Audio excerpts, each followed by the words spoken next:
Bonjour à tous, nous allons vous présenter le diagnostic stratégique et le mix marketing de Prenat.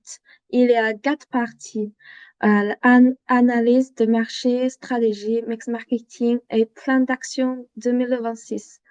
Donc, la première partie, le marché de la pâte à tartiner est très dynamique, près de 800 millions d'euros.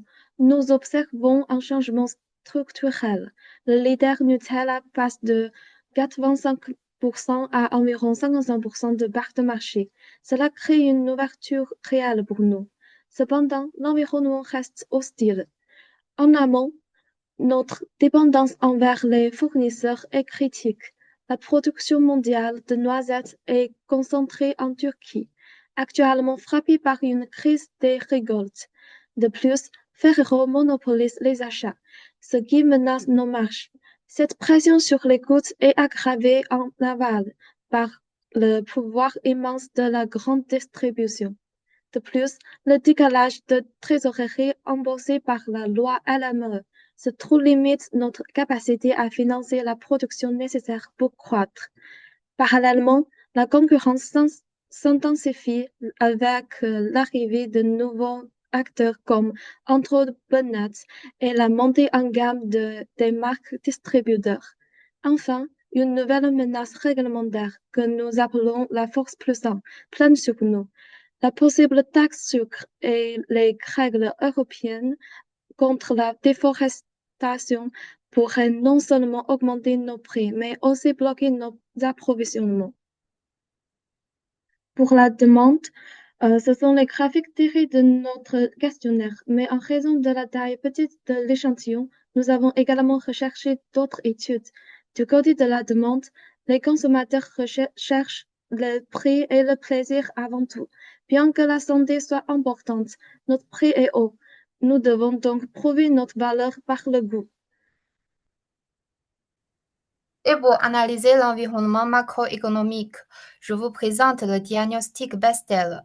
D'abord, sur l'environnement politique et économique, nous faisons face à un paradoxe. D'un côté, une menace vitale, notre dépendance à la production turque nous expose directement aux risques géopolitiques et aux ruptures de stock. De l'autre, un piège de trésorerie structurel dû au délai de paiement de la grande distribution à cause de la loi LME. Heureusement, notre levier économique reste fort, une marge distributeur attractive de 30%. Et ensuite, sur l'environnement socio-culturel et environnemental, c'est notre plus grande force. L'absence d'huile de palme n'est pas seulement un argument santé, c'est notre bouclier écologique contre les critiques sur la déforestation. Cela répond parfaitement aux attentes des jeunes parents soucieux de l'environnement. Et enfin, sur l'environnement technologique et légal, ce n'est pas optimiste. Légalement faible en sucre nous protège des futures régulations restrictives, mais nous subissons une pression judiciaire constante de la part des géants comme Nutella, ce qui représente un risque opérationnel permanent. Technologiquement, notre capacité de production en Turquie sature, nous obligeant à refuser des commandes.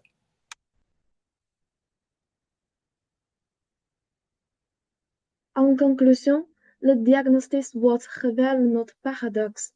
Un produit gagnant dans une structure fragile.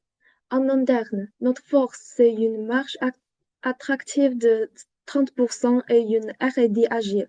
Mais notre faiblesse majeure reste le décalage de trésorerie. En externe, le vide laissé par Nutella et le canal B2B sont nos grandes opportunités. Mais attention aux deux menaces, la volatilité de la supply chain et les attaques juridiques. C'est parti d'où aujourd'hui nous prenons nos principaux objectifs et notre façon de vendre nos produits chez Brut. Pour développer une entreprise d'ici 2026, nous avons quatre objectifs clés. Atteindre 3 millions d'euros de ventes et gagner 50% de bénéfices d'ici 2026 grâce à nos produits plus précieux. Nous avons passé de 350 à 1000 grands magasins partenaires et entre dans tout ça, produits en étendant notre activité vers Paris, Mont et Lille pour la marque. Nous souhaitons que 15% de nos clients cibles nous connaissent et que nous avions 100 000 abonnés sur les réseaux sociaux. Sur le plan production, nous préparons à ramener notre usine en France et à trouver d'autres noisettes que celles de Turquie. Pour gagner cette bataille contre les géants industriels, il ne suffit pas de connaître ses ennemis. La clé, c'est de comprendre nos alliés, les consommateurs. Nous avons segmenté le marché avec précision et identifié deux cibles prioritaires pour notre stratégie B2C. D'abord, nous avons les jeunes urbains, âgés de 20 à 35 ans. Ce sont nos early adopters. Ils acceptent de payer un prix supérieur au Nutella pour découvrir une nouveauté. S'ils sont influencés par une navigation sur Instagram et le produit est absent des rayons, ce sont eux qui créent le buzz qui force la distribution. Ensuite, nous avons notre cœur de volume, les familles soucieuses de leur santé. Ici, la psychologie est différente. Nous jouons sur la transparence totale. Plus de noisettes, de meilleures huiles et surtout moins de sucre. Là où la concurrence se cache, nous détaillons tout sur nos réseaux sociaux pour gagner leur confiance. Et ensuite, c'est la partie 3.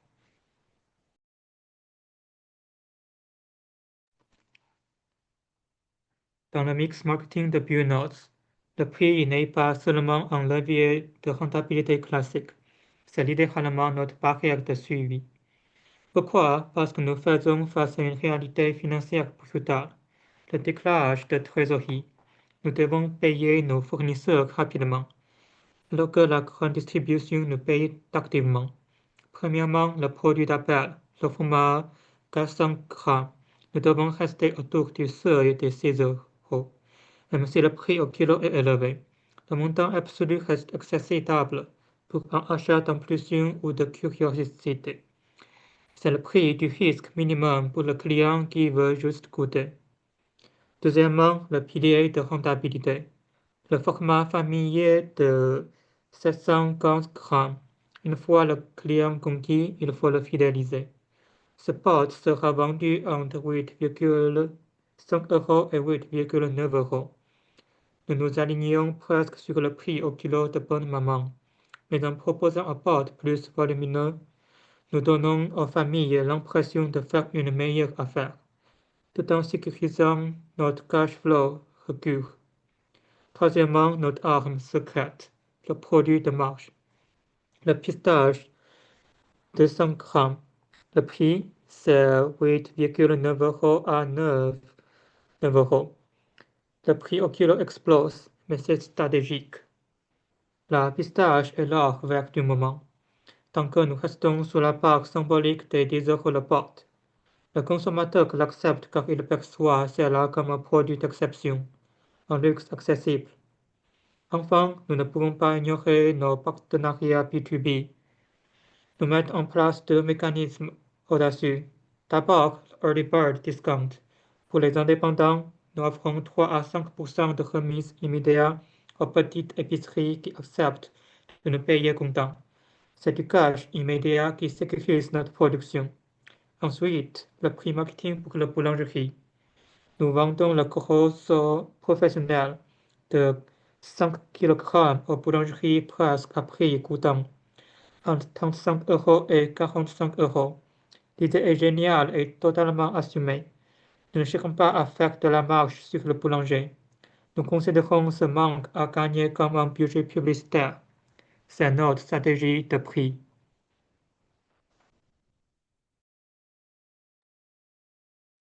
Et notre politique produit est dominée par la différenciation avec l'innovation comme moteur.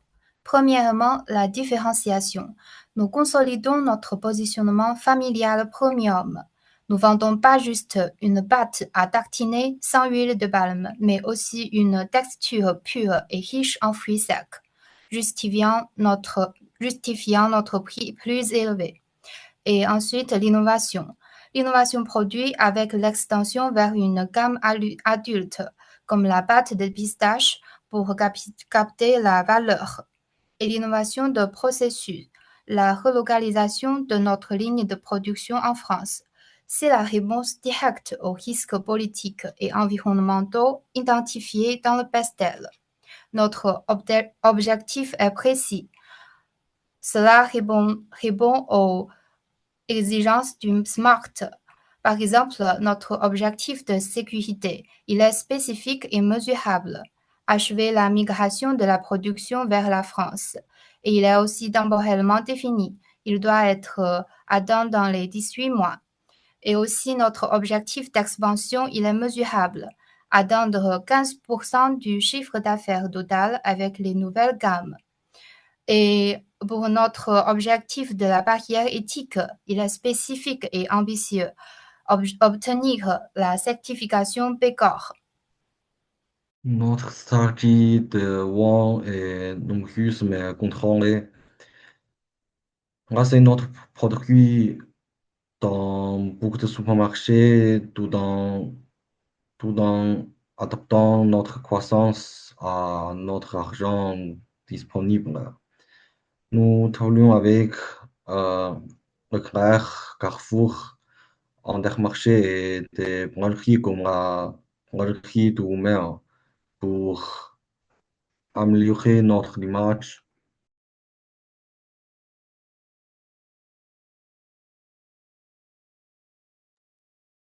Pour la communication, nous utilisons une stratégie de communication asymétrique sur deux fronts. Premièrement, pour la stratégie push en B2B, notre objectif est de sécuriser le volume et de la trésorerie rapide. Sans gros budget, nous utilisons le LinkedIn comme un média de building in public. En publiant des preuves de succès, comme des rayons vides, nous créons l'urgence chez les acheteurs. Vous trouverez l'objectif détaillé dans notre texte.